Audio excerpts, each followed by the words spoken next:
সাকিবের খেলা প্রসঙ্গে নতুন নির্বাচক নাদিফের ভাবনা।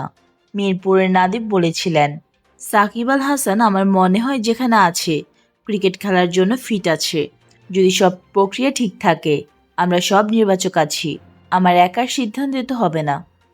3জন সিলেক্টর আছে, টিম ম্যানেজমেন্ট রয়েছে, সবাই মিলে বসে যেখানে যে সিদ্ধান্ত হবে সেটাই গ্রহণ করবে সবাই। এর আগে সাকিবকে নিয়ে ফারুক জানান, সাকিব একটা ব্র্যান্ড। আমার মনে হয় এখনো সে যে অবস্থায় আছে, একটু ঝালাই করলেই সে বাংলাদেশ হয়ে খেলতে পারবে। সাকিবের ব্যাপারটা আমাদের বোর্ড থেকে ইতোমধ্যে আমরা ক্লিয়ার করে দিয়েছি। তারা আইনি যে ব্যাপারগুলো আছে সেগুলো নিয়ে সরকারের সাথে বসতে হবে। আইনিভাবে লড়াই করেই তাকে আসতে হবে। ক্রিকেটের সকল আপডেট পেতে আমাদের সাথেই থাকবেন। ধন্যবাদ।